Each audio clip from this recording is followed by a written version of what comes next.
거울 앞에 한 사람이 서 있습니다. 그는 거울 속 자신의 모습을 바라보지만은 정작 자기가 누구인지 알지 못합니다.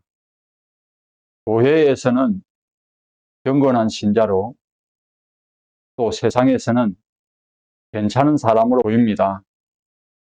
그러나 이 마음 깊은 곳에서는 이게 정말 나일까라는 의문이 끊임없이 떠오릅니다. 나는 누구의 인정을 받기 위해서 이렇게 살아가는 것일까? 왜 나는 진짜 모습을 감추고 살아가는 걸까? 혹시 나는 가면을 쓴 그리스도인은 아닐까?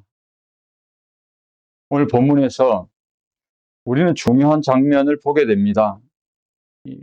베드로는 이방인 신자들과 자유롭게 식사를 하다가 예루살렘에서 온 어떤 유대인 신자들이 도착하자 갑자기 태도를 바꿉니다.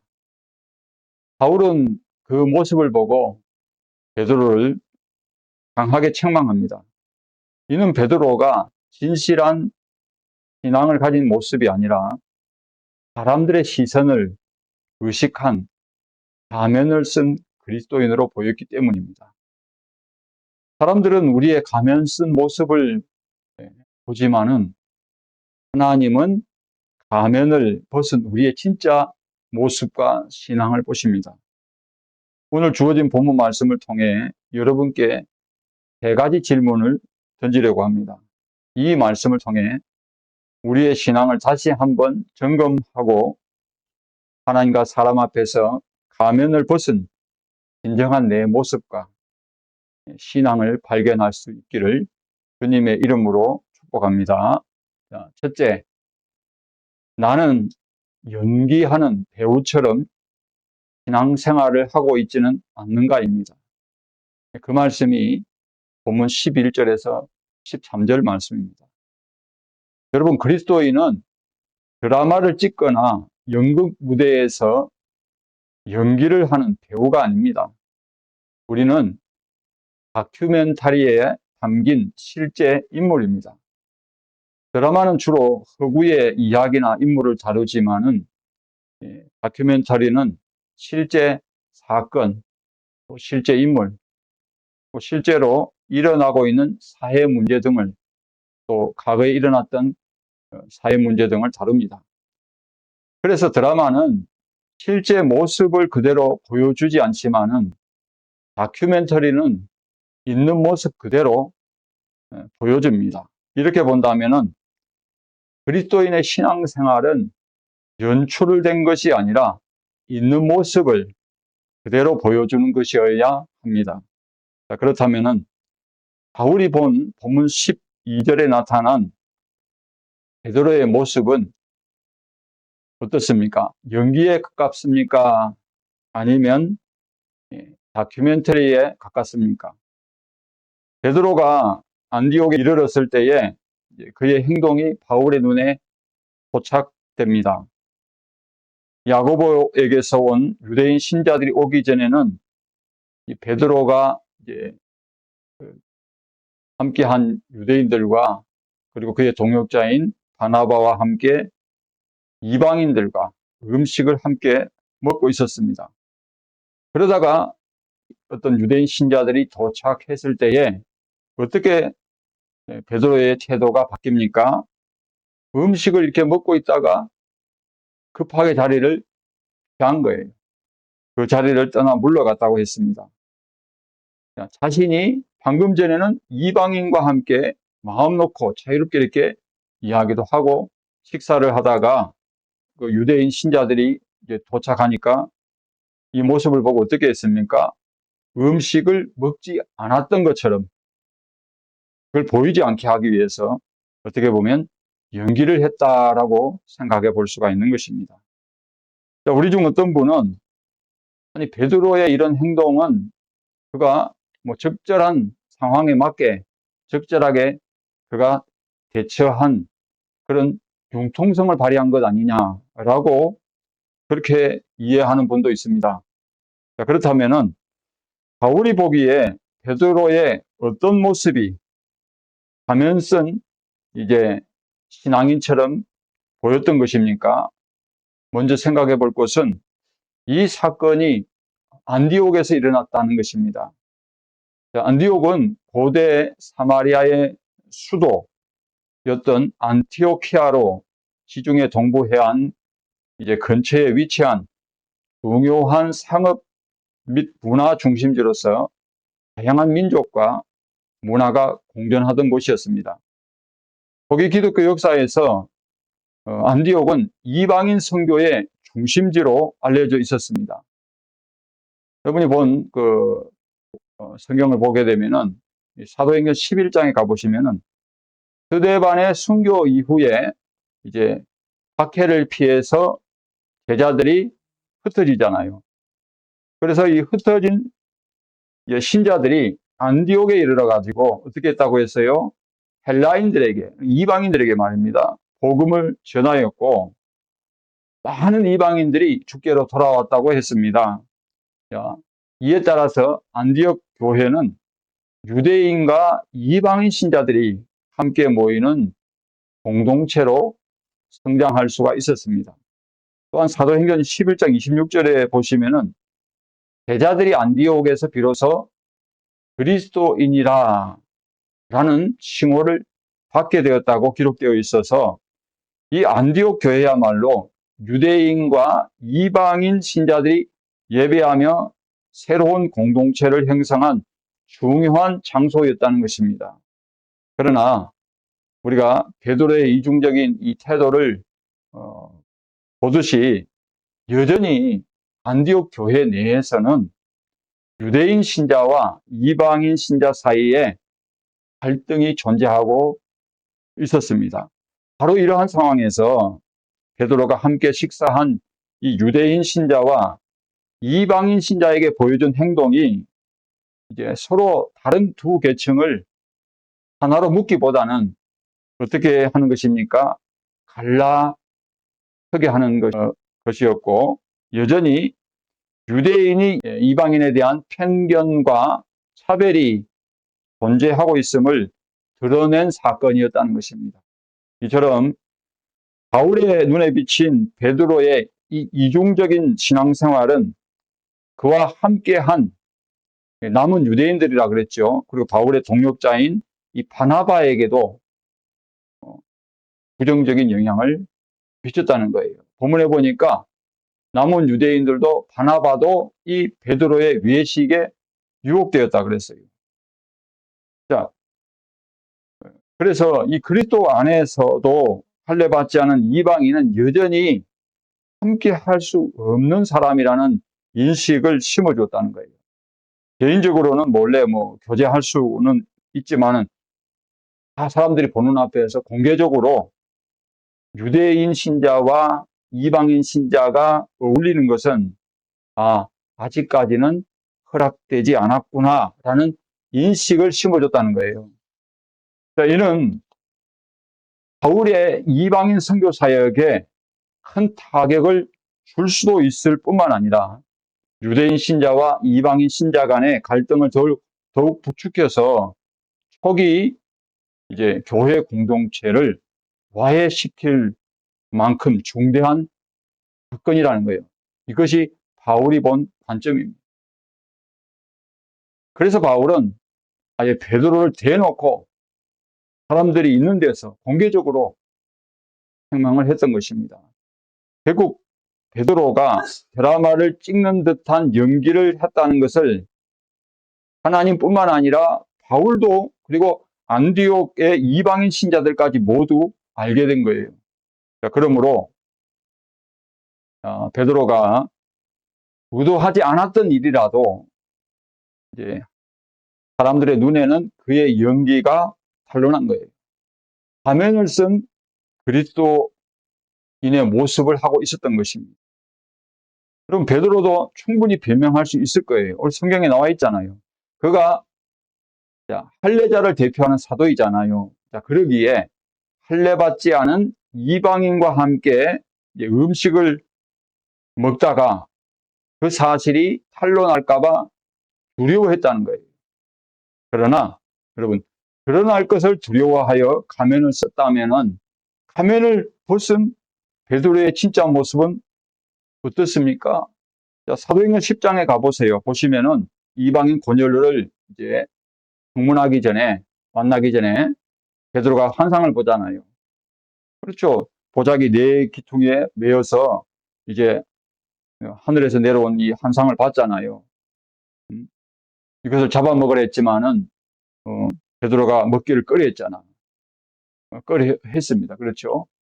근데 하나님이 자, 깨끗하다 하는 것을 네가 어떻게 속되다 하느냐 그러면서 베드로가 이것을 통해서 이방인에 대한 어떤 자기의 편견이 어떻게 됐어요?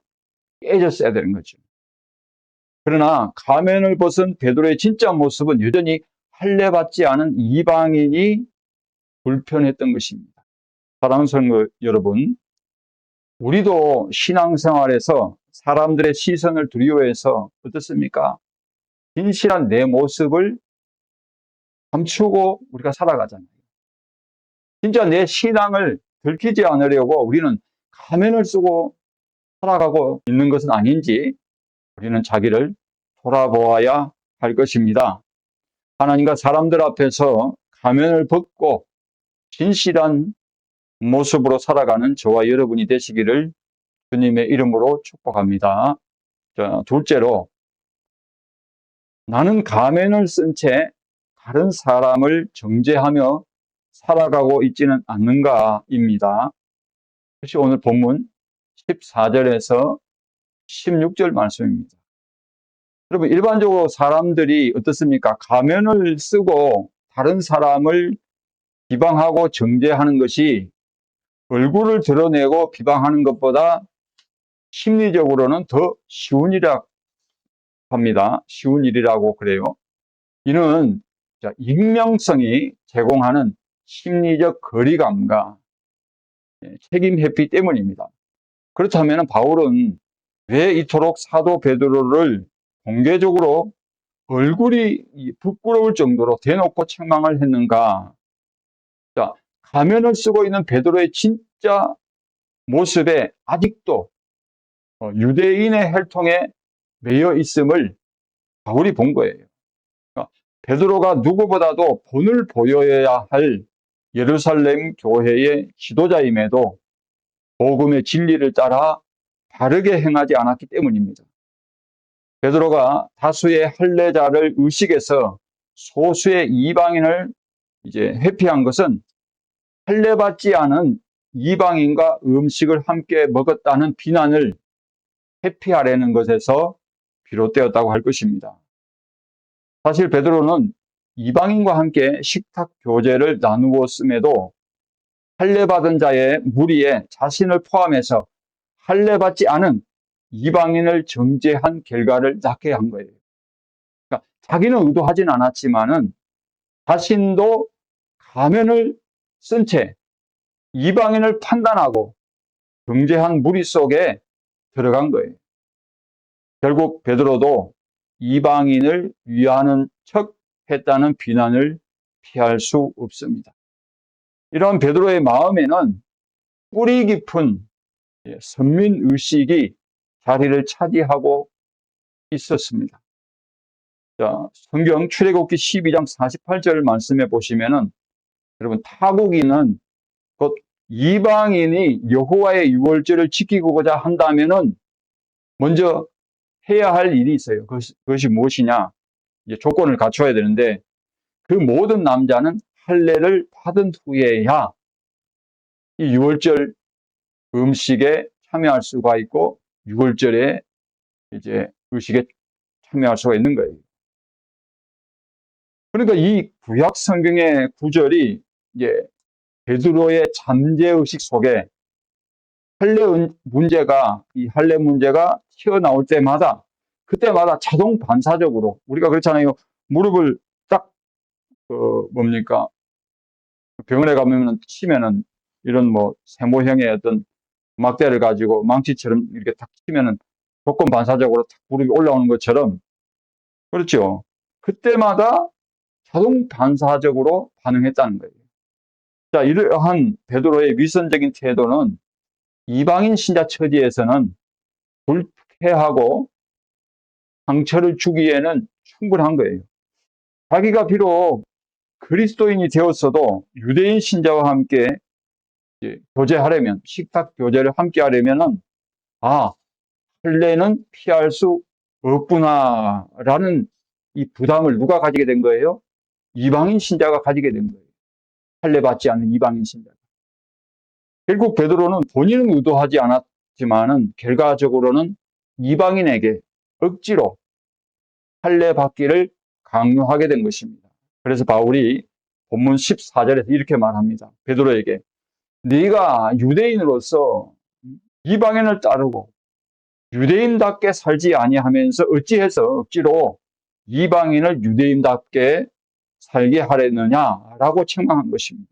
따라서 바울은 본문 16절에서 이렇게 말한 것입니다. 사람이 의롭게 되는 것은 율법의 행위가 아니라 그리스도를 믿음으로 말미암아 의롭다함을 얻는 것이라. 아멘. 자, 바로 이런 맥락에, 이런 흐름에서 여러분 이것을 이해를 해야 돼요. 어떤 신학자들은 이것이 율법의 행위가 맞느냐, 율법 전체가 맞느냐, 이걸 가지고 소모적인 논쟁을 벌입니다. 여러분, 만약 율법 전체를 가리킨다면은 우리가 앞에 쭉 그 흐름을 살펴봤잖아요. 자, 바울이 2장 3절에서 헬라인 디도라도 자기가 억지로 할례 받는 것을 강요하지 않았다 그랬어요. 그리고 베드로의 외식을 오늘 본문에 보니까 바울이 책망한 내용도 결국 할례 문제잖아요. 할례자인 베드로가 무할례자인 이방 신자와 함께 음식을 먹는 행위에서 비롯되었어요. 결과적으로 이러한 그들의 태도는 죄인이 그리스도를 믿음으로써 의롭다함을 받는 것을 다시 율법의 행위로서 의롭다함을 받으려는 것으로 되돌리려 하는 복음의 진리 자체를 훼손하게 만드는 것입니다. 따라서 율법 전체를 두고서 하는 말이 아니라 율법의 행위를 가리켜서 한 말로 이해하는 것이 타당하다고 생각합니다. 여기 16절 하반절에 율법의 행위로서는 의롭다함을 얻을 육체가 없다고 말합니다. 자, 그 말은 여러분 죄인을 말입니다. 죄인을 의롭게 하는 그 수단은, 그 방편은 오직 예수 그리스도를 믿음으로써 되는 것이라는 그런 의미입니다. 풀어 말씀드리면 예수를 믿지 아니하고는 죄인이 의롭다함을 얻는 것은 불가능하다는 거예요. 자, 이것은 제4함은 예수 그리스도를 믿음으로써 되는 것이란 그런 뜻입니다. 왜냐, 하나님께서 죄인을 의롭다고 하시는 방편은 예수 외에는 주지 않으셨어요. 그 말씀이 사도행전 4장 12절 말씀이잖아요. 다른 이로서는 구원을 얻을 만한 천하 사람 중에 구원을 받을 만한 다른 이름을 우리에게 주신 일이 없다 그랬습니다. 예수 외에는 없는 거예요. 자, 이거는 불변의 진리라는 거예요. 불변의 진리. 그러므로 우리도 베드로가 한 실수를 되풀이하고 있지는 않은지 우리 자신을 되돌아봐야 합니다. 자, 상대를 향해서 비방하고 정죄하는 것은 가면을 쓰고 있는 내 자신일 수가 있습니다. 자, 가면을 벗고서 그렇게 하는 사람은 없을 거예요. 그렇다고 여러분이 무슨 가면 쓰고 이렇게 한다는 그런 것이 아닙니다. 무슨 말입니까? 내 진짜 모습은 가면 뒤에 감춰져 있다는 거예요. 내 진짜 신앙의 모습은 가면 뒤에 감춰져 있다는 거예요. 이방인만 죄인이 아니에요. 이방인만. 유대인도 본래부터 죄인인 것처럼 다른 사람을 향해 비방하고 정죄하는 것은 자기가 의롭다고 여기는 다수의 이 군중 속에서 나를 거기에다가 밀어놓고 있는 거예요. 그러므로 다른 사람을 비난하고 정죄하는 것은 결국 자신이 비판과 정죄를 받는 결과를 초래할 수가 있습니다. 예수님은 마태복음 7장 1절에서 비판을 받지 아니하려거든 비판하지 말라. 또 2절에서는 너희가 비판하는 그 비판으로 너희가 비판을 받을 것이요. 너희가 그 헤아리는 헤아림으로 너희가 헤아림을 받을 것이라. 그렇게 말씀하셨습니다. 우리는 가면을 벗고 진정한 자신을 하나님 앞에 드러내야 하는 겁니다. 예레미야서 2장 20절에서 28절에 보시면은 이 이스라엘 백성들은 자기의 죄를 무엇으로 가리고 있습니까? 가면으로 가리고 있는 거예요. 그러니까 자기들은 어떻습니까? 겉으로는 하나님의 절기와 예배를 지키며 신실한 것처럼 보이지만은 내면은 어떻게 했느냐? 우상숭배와 방종으로 가득했어요. 악으로 가득했어요. 이처럼 겉과 속이 다른 사람은, 다른 삶은 하나님 앞에서는 통하지 않는 거예요. 사람들 앞에서는 속일 수 있어요. 그렇잖아요. 사람들 앞에서는 왜? 내 진짜 모습이 아니니까, 내 진짜 신앙이 아니니까 가면을 쓰고 있는 내 모습을 사람들이 보는 거고, 가면을 쓰고 있는 내 신앙을 보는 거예요. 그런데 하나님께서는 이 예레미야서 2장 20절에서 28절에서 죄를 가리고 있는 이 가면을 벗으라고 경고하고 있습니다. 우리는 가면 속에 가려진 나의 참 모습을 볼 수 있어야 합니다. 셋째로, 나는 가면을 벗고 예수님처럼 살아가고 있는가입니다. 본문 17절에서 21절 말씀입니다. 여러분, 누구인들 가면을 쓰고 살고 싶겠습니까? 여러분, 제가 예전에 이제 전도 나갈 때에 아주 젊은 시절인데, 뭡니까? 이게 탈을 쓰고, 탈을 쓰고 이렇게 막 당구를 두고 박수를 치고 막 뭐 이렇게 전도를 다녔는데, 아니, 얼마나 갑갑한지요. 더워가지고요. 죽는 줄 알았어요. 근데 우리가 누구인들 가면을 쓰고 살고 싶겠습니까? 감추고 싶은 것이 있으니까. 내 진짜 모습이 사람들에게 들킬까봐, 알려질 것을 두려워하기 때문에, 내가 이러고 살면 사람들이 어떻게 생각할까? 걱정부터 앞서기 때문에 뭐 여러 이유가 있겠지요. 그러나 가면을 쓰고 살아가는 것은 일시적인 내 안도감, 그것을 제공할 수는 있지만은 이것을 길게 가면 어떻습니까? 장기적으로는 내면의 갈등이 심해지는 거예요. 그리고 고립감을 초래할 수가 있어요. 왜? 진짜 나를 숨기고 타인의 기대에 부응하려는 그런 노력으로 살아가기 때문에 내 심리적 부담만 가중한다는 거예요. 결국에는 내가 누군지조차 잊어버릴 정도로 나 자신은 가면 속에서 가려져서 보이지 않게 되는 겁니다. 여러분, 그러고 싶습니까? 따라서 바울은 이제 우리에게 가면을 벗고 가면 속에 가려져 있는 내 진짜 모습을 보이라는 거예요. 두려워하지 말고, 걱정하지 말고, 사람들이 어떻게 생각할지 의식하지 말고 내 진짜 모습을 마주보고 대하라는 겁니다. 본문 17절 말씀 보시기 바랍니다. 만일 우리가 그리스도 안에서 의롭게 되려 하다가 죄인으로 드러나면 그리스도께서 죄를 짓게 하는 자냐? 결코 그럴 수 없다. 아멘. 여러분, 바울이 하는 말은 신자들이 그리스도 안에서 의롭게 되었음에도 여전히 죄를 지을 수 있음을 언급한 거예요. 자, 그러나 그렇다고 해서 그리스도께서 죄 짓는 것을 조장하시는 분이냐? 아니라는 겁니다. 그럴 수 없다는 거예요. 따라서 많은 그리스도인이 이 구절에 와서 가면 속에 가려진 자기의 진짜 모습을 마주하는 것을 두려워합니다. 자신은 그리스도를 믿음으로써 나는 의롭다함을 받았어. 나는 더 이상 죄를 짓지 않아. 그런데 어떻습니까? 가면을 벗으면 진짜 내 모습 어때요? 내 신앙 어떻습니까? 죄를 짓고 있는 거예요. 그러니까 이신칭이라는 이 가면은 어떻습니까? 죄를 범하는 자기를 합리화하고 죄를 가리고 있는 거예요. 그러나 가린다고 해서 가려지는 게 아니잖아요. 왜? 사람들은 우리의 겉모습만 보잖아요. 가면을 쓰고 있는 내 모습만 보잖아요. 그런데 하나님은 다 찍고 계세요. 하나님은 다 보고 계시잖아요. 내 진짜 모습, 내 진짜 신앙을. 여러분, 인간은 자기가 한 행위로 인해서 스스로 의롭다 할 수 없습니다. 오해하지 마세요.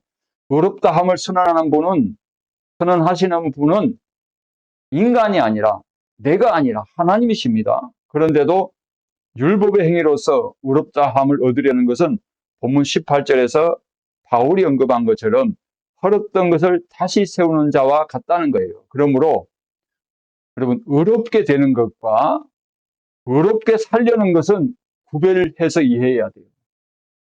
어떤 분은 그래요. 나는 의롭게 되었기 때문에, 의롭다함을 받았기 때문에 의롭게 살지 않아도 돼. 이렇게 오해하시는 분이 있는데 성경을 잘못 이해하는 거예요. 그럼 마치 이신칭의로 가면을 쓰고 사는 거예요. 의롭게 된 것은 그리스도를 믿음으로써 얻는 것이지만 의롭게 사는 것은 그리스도를 믿음으로써 의롭게 된 사람이 마땅히 그렇게 살아야 하는 것을 뜻합니다. 그걸 했다고 의롭게 산다고 해서 무슨 상을 받는 그것이 아니라는 거예요. 또한 우리가 그리스도 안에 있다는 것을 입증하는 것이기도 합니다.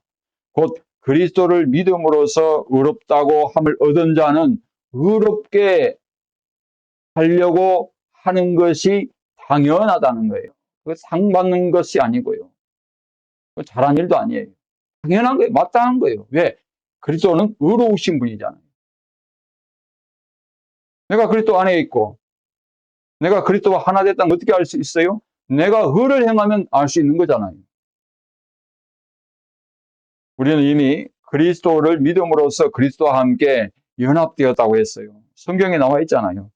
자, 내가 그리스도와 함께 십자가에 못 박혔나니 그런즉 이제는 내가 산 것이 아니요. 내 안에 누가 살아계시는 거? 예수님이 살아계신다. 그리스도인은 누구냐? 그리스도와 함께 죽었고 그리스도와 함께 다시 산 자가 그리스도인이라는 거예요. 본문 20절에서 말씀하는 것처럼 그리스도인은 그리스도와 함께 연합되었기 때문에 그리스도께서 십자가에 육체로 죽으신 것처럼 그리스도인은 율법에 대하여 죽은 거예요. 그리스도께서 죽으신 후 사흘 만에 다시 살아나신 것처럼 또한 그리스도인도 하나님께 대하여 산 자가 된 것입니다. 따라서 그리스도로 말미암아 의롭게 된 그리스도인이 의롭게 살고자 하는 것은 하나님에 대하여 살려 하기 위함이라는 것입니다. 따라서 그리스도인은 육체의 가면을 쓰고 사는 자가 아니라 그리스도로 옷을 입은 자이기에 가면을 벗고 사는 자가 되어야 된다는 거예요. 가면을 벗고 당당히 예수님처럼 사는 거예요. 우리가 예수님을 100% 닮을 수는 없다 하더라도 어떻습니까? 예수님이 걸어가신 발자취를 따라 걸어갈 수는 있다는 거예요.